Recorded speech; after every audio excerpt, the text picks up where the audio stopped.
Hey everybody, Brian here. Welcome to the lab and thanks for joining me for today's video. Today we're going to count down 10 things you might not know about crested geckos. I went around and collected 10 facts, 10 of what I think are some of the more interesting facts that not everybody might know about crested geckos. So, I hope you guys enjoy the list. Let's jump right into it with number 1. Number 1 on the list today is the fact that crested geckos are actually one of the most popular pet reptiles. Reptiles have always been popular pets, but the most popular pet reptiles have always changed. For a long time it was green iguanas, which don't make very good pets, and then it was green anole lizards, which also don't make very good pets. Ball pythons are really popular. Corn snakes were really popular. Leopard geckos are extremely popular, and right behind leopard geckos for the second most popular pet reptile is the crested gecko. Crested geckos are bred in huge numbers all around the world. They make great pets, they're easy to handle, easy to care for, and it's really easy to see why they're one of the most popular pet reptiles in the world. Number 2 on the list is that crested geckos can actually live an extremely long time, especially for such a small lizard. A lot of people assume that the lifespan of a crested gecko would be 10 to 15 years. And in reality, crested geckos can easily live 20 to 25 years. Some people think they can even reach into their low 30s. I personally own a female who was imported from the wild in 1996, and she's still here today. So she's at least 21 years old, and she doesn't breed anymore, but she's still perfectly healthy and looks great. So these guys can definitely live longer than was originally thought, and longer than most people realize. Number 3 on our list of 10 things you might not know about crested geckos is that hatchling crested geckos generally don't eat until after their first shed. Now, when a hatchling crested gecko first hatches out of its egg, they have what are called egg teeth right on the front of their nose, and they use these 2 hard little teeth to cut their eggs open to make it easier for them to hatch. And within the first 48 hours of them hatching, they shed their skin for the first time. Like all reptiles, crested geckos shed their skin. A new gecko hatches, within 48 hours it will shed its skin and it loses those egg teeth, and geckos don't eat before they shed that skin. So for those of you that breed geckos, don't bother putting food in their cage right after they hatch. Generally it'll just spoil and go bad because they're not going to eat it. They don't eat for the first couple days after they hatch until they've had that first shed, get themselves all cleaned up, and then they're on the hunt for food, so be sure you're giving them some. Okay, moving on to number 4 is the fact that crested geckos were considered extinct all the way up until 1994. Now, crested geckos were first discovered, documented, and described in the late 1800s, and shortly thereafter were declared extinct. They remained presumed extinct all the way up until 1994 when a tropical storm uncovered these geckos, and they were actually found to be living in fairly large numbers. Pretty amazing for a gecko that isn't even endangered to be considered extinct at one point. Now that leads us right into fact number 5, and that is the fact that crested geckos are not endangered, but they are listed as vulnerable. Now, not being endangered is pretty incredible for an animal that was thought to be extinct for almost 100 years. But like I said, they are listed as vulnerable to become endangered. Now, the main thing that makes crested geckos vulnerable is the introduction of the little fire ant to their native islands. All the islands where crested geckos live naturally now have these invasive fire ants, and the fire ants not only compete with the geckos for food, but they can attack and kill the geckos themselves. The fire ants, combined with introduced rodents and deforestation, have left the geckos vulnerable, but for now they are not endangered and they are doing fairly well. Fact number 6 is the fact that crested geckos have actually been reclassified a couple of times since they were discovered.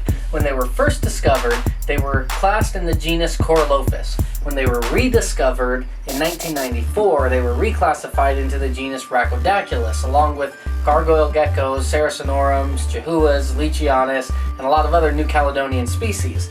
Now, 3 or 4 years ago, a lot of genetic testing was done, and crested geckos were reclassified back into the genus Corolophus. So a lot of people know them as Rhacodactylus ciliatus, and they're actually Corolophus ciliatus now after the most recent reclassification.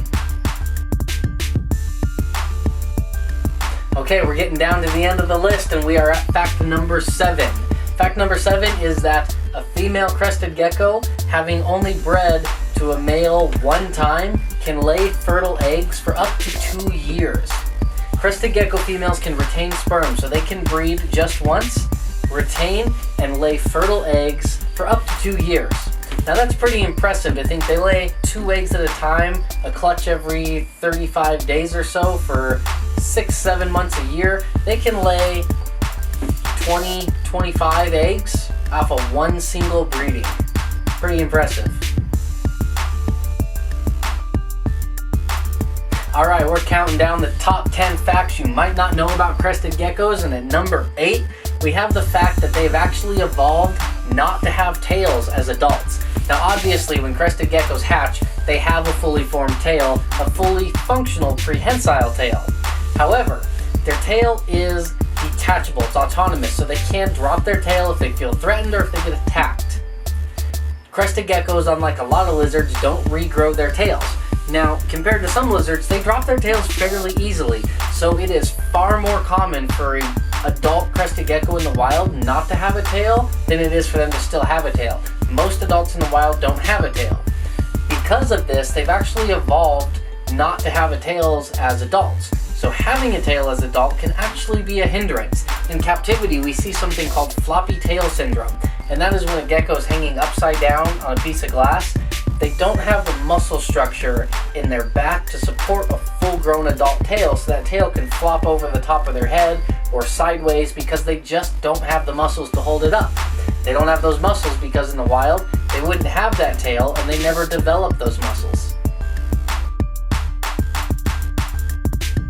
Now moving right along to number 9 is the fact that crested geckos make and follow scent trails.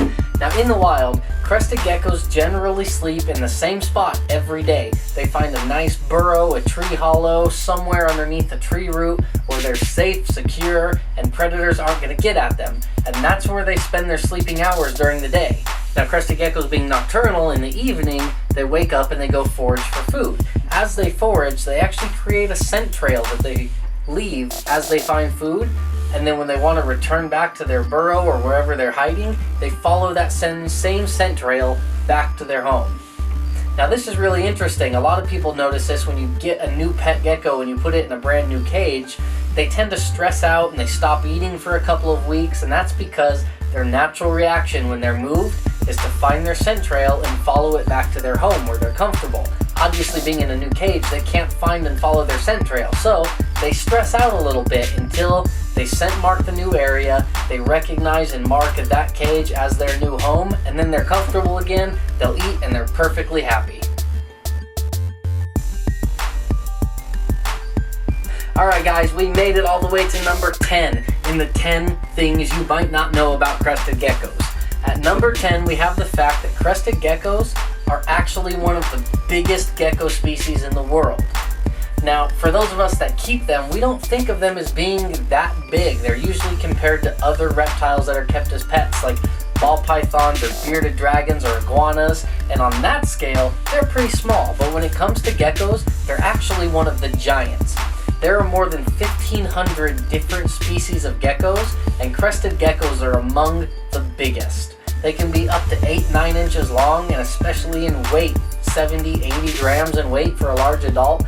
They're by far one of the largest geckos. Obviously there's geckos that dwarf even them. The Leachianus gecko is much bigger than a crested gecko. Big tokays can be a lot bigger. But of those 1,500 species of geckos, the vast majority of them are way smaller than crested. So really, they're one of the giants in the gecko world. Alright guys, thank you so much for watching today. I really appreciate it. Thank you for stopping by. I hope you learned something new. If you did, let me know what you didn't know about crested geckos in the comments. Also, leave me a comment down below. Let me know your favorite thing about crested geckos that you think other people might not know. Thanks again for watching. Please click over here to watch more videos we've done about geckos. Check out over here to see our website, and click down here to subscribe to get more videos in the future. I really appreciate it. I hope you guys have a great day. Thanks so much.